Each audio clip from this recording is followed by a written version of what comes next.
Good afternoon, Jaguars, and welcome back to another live episode of MVTV. I'm Ashley Grega. And I'm Park Zebley. In this episode, we'll take a look at what's going on around the world, as well as what's going on closer to home. So let's get started.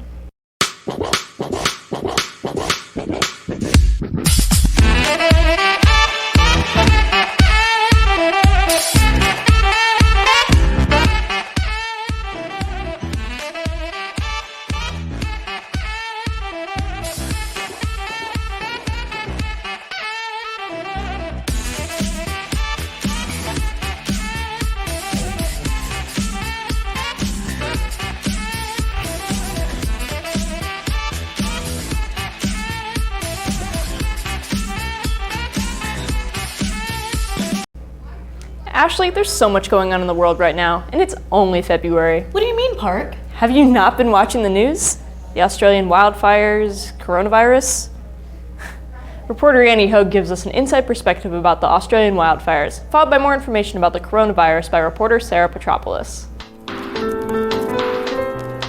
You may be familiar with the Australian wildfires, but what most people aren't familiar with is how much it affects the animals, people, and the Australian lifestyle. The Australian wildfires have been burning for months and show no signs of completely stopping. 28 people have died, including firefighters, and more than 3,000 homes have been destroyed or damaged. Entire towns have been destroyed, and more than 17.9 acres of land have been destroyed. With so many fires and all the smoke, the air quality in Sydney was so bad that it measured 11 times the hazardous level. I decided to look into the lives of two Australian residents, Liana and Mario Salvado, to see how their lives were impacted. I don't think, obviously it's sad that the wildlife is being destroyed and the trees and all the national parks and our areas that are really significant in Australia, but also I think it can also affect our tourism as well. Yeah, well, it's not just based on wildlife, and it also affects productivity, especially with the farmers as well. Yeah. A lot of stock like your cattle and your sheep and that, they were all wiped out as well. A lot of fruit plantations, so that also increases the price of fruit and things like that, so we might have to import more fruit or vegetables. It also affects people's health, all the smoke. The smoke, yeah, definitely. Yeah, People, babies, people with asthma as well. Sydney was covered in smoke for days on end. It was like equivalent to smoking a packet of cigarettes a day. It was worse than China's air pollution at one stage. People are wearing masks as well. And another thing that it's affected as well is our water restrictions. 500 million animals have been affected by the fires and millions of animals estimated dead. This does not include insects and frogs. Animals that died in the fires include birds, reptiles, mammals, koalas, and bats. About 1/3 of koalas and their habitats have been destroyed. Help out our fellow Aussies by donating whatever you can to help their life and the millions of animals' lives that the wildfires have affected. This has been Annie Hogue reporting for MVTV. During the winter season, many illnesses are at their peak and people are getting sick with colds and the flu every day. But this season, people all over the world are worried about something new. At the end of December, a new virus called the 2019 novel coronavirus surfaced in Wuhan, China, and rapidly spread through and outside of Wuhan. Coronaviruses are common in animals of all kinds and could sometimes evolve into forms that can infect humans. This new virus was first found in Wuhan in a group of people with pneumonia who had recently been associated with the seafood and live animal industry. After more cases were confirmed in Wuhan, they shut down all transportation in the city, which is home to over 11 million people. Along with this, the U.S. State Department raised the travel advisory for China to a level 4, the most severe warning issued, saying Americans shouldn't travel to China because of the virus. We don't yet know exactly how the virus spreads, but early evidence suggests that it's similar to other coronaviruses and jumps between people who are in very close contact with each other. And it's also most likely similar to other respiratory viruses and can be transmitted through droplets and people's sneezes and coughs or through something that has been contaminated with the virus. Researchers are still trying to understand the symptoms of the coronavirus, but what we do know is the symptoms are very similar to those of a common cold or the flu and can range from mild to more severe. On the more mild side, we have symptoms like cough, fever, or shortness of breath, and on the more severe side, we have things like kidney failure, pneumonia, or even death.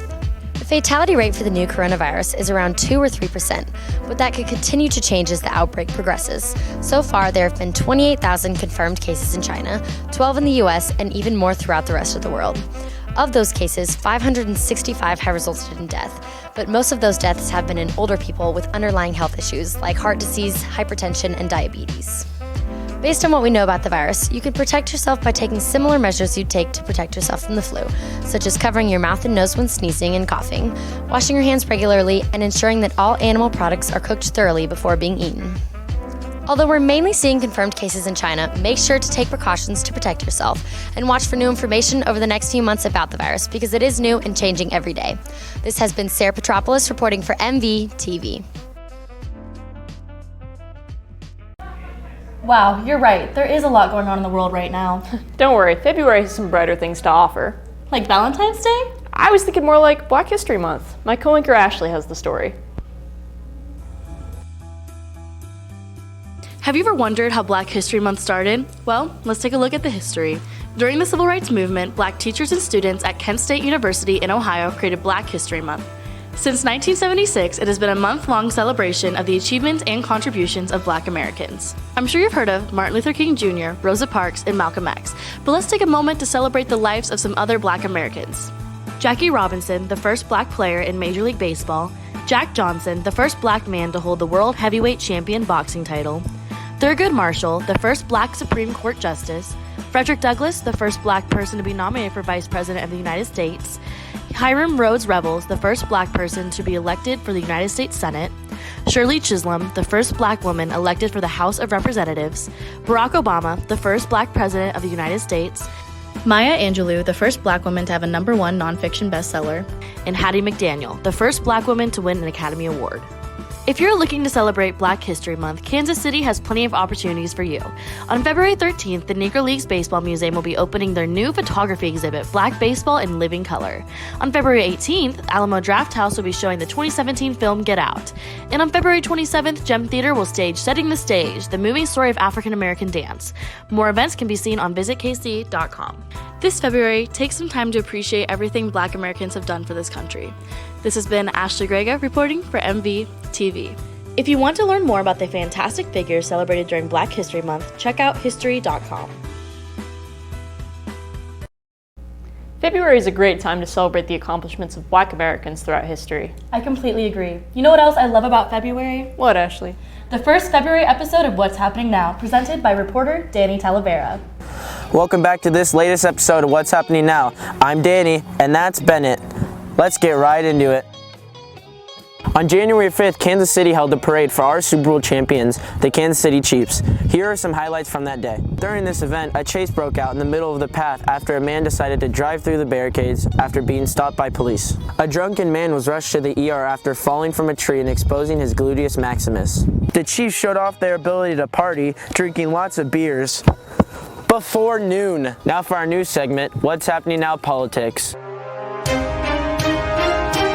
On Wednesday, January 5th, the Senate came to a decision on the Trump impeachment trial. Trump was acquitted of both charges. The result for Article 1 abuse of power was 48-52 not guilty, and Article 2 obstruction of Congress 47-53 not guilty. On Monday, February 3rd, the Iowa caucus began. The night consists of electing delegates from all of Iowa's 1,679 precincts. The Democratic winner is a candidate who gets the most state delegate votes after the realignment process. But problems arose after the Democratic Party declared inconsistencies in the voting. The results were released last Thursday showing Pete Buttigieg and Bernie Sanders neck and neck with no clear winner. We love our cool summers, but studies show that might not last too long. The U.S. Forest Service says that we've lost 36 million trees due to urban communities annually. If we continue down this path, cities will become more polluted and more unhealthy for inhabitants. 10 benefits trees provide include heat reduction, pollution reduction, reducing energy emission, water quality improvement, flooding reduction, noise reduction, improved human health, better aesthetics, protection from UVs, and better wildlife habitats. That's it for this week's episode of What's Happening Now. Peace. Thanks, Danny. Let's hope things go a little smoother for the Democratic Party in the upcoming primaries. Up next, we have weather with Audrey Grabmeyer, followed by sports with Riley Ferguson and Livy Sell.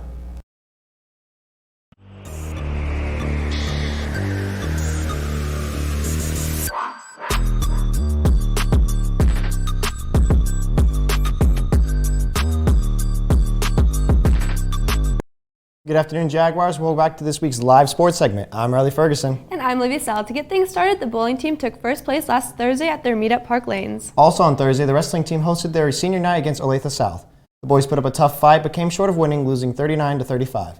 The team competed again on Saturday for the EKL tournament where the wrestlers placed second as a team. Congrats to the wrestlers. On Friday, the girls and boys basketball teams took on St. James. Both teams took on the challenge, but unfortunately the girls fell 30-60 and the boys also fell 42-52. Make sure to come out on Friday to watch both the girls and boys take on St. Thomas Aquinas. The swim team competed in EKL on Friday and Saturday and finished fifth. Congrats to Cole McClure, Noah Collins, Colby Beggs, Anthony Molinaro, Mason Davis, Adam Badimlaja, Avery Lawson, and Logan Myers for qualifying for state. Good luck, boys. That's all for this week's Sports Summit. I'm Livy Sell. And I'm Riley Ferguson. Have a great long weekend, Jags.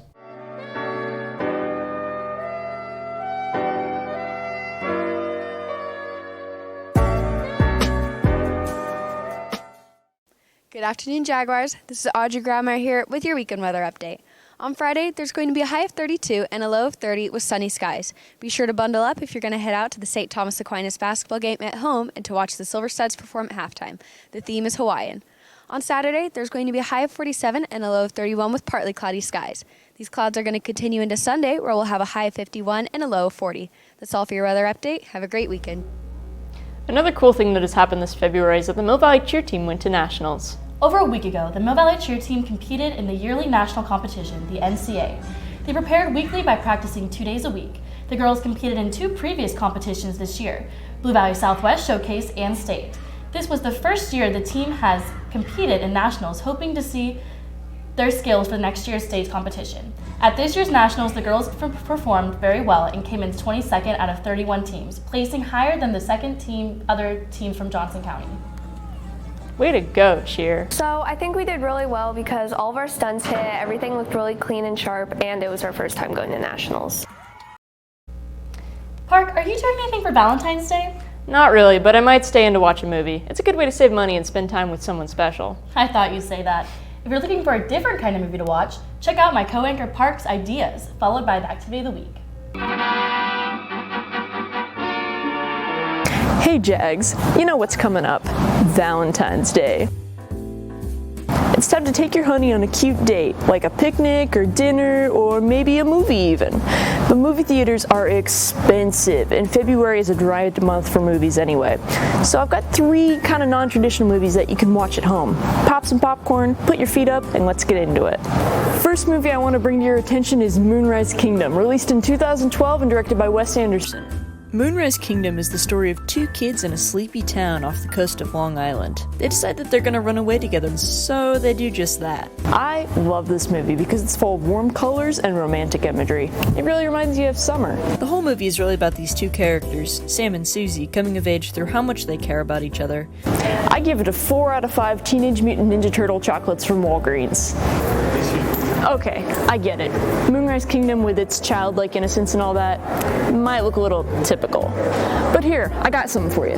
Harold and Maude, released in 1971, directed by Hal Ashby.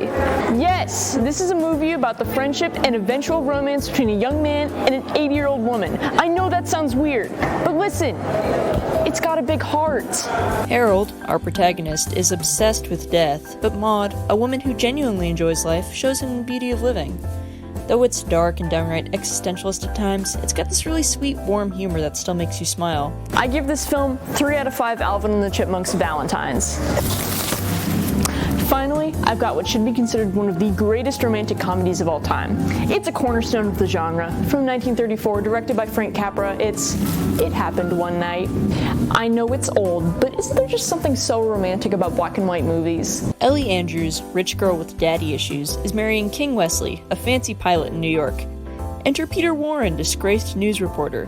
They both end up on the same bus to New York, and he decides to help her in exchange for the exclusive rights to her story. It's classic and it's uproariously funny. I recommend it wholeheartedly. It won't disappoint. I give It Happened One Night 5 out of 5 giant teddy bears you won't know what to do with. So Jags, get comfortable.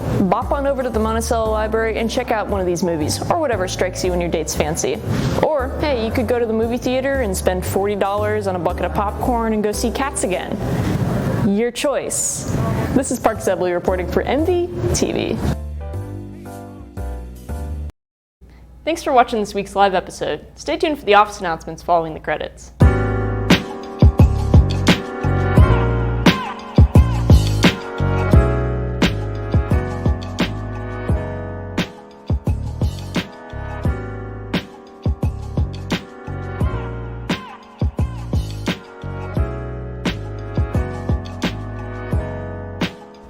And we're back with your office announcements for February 12th, 2020.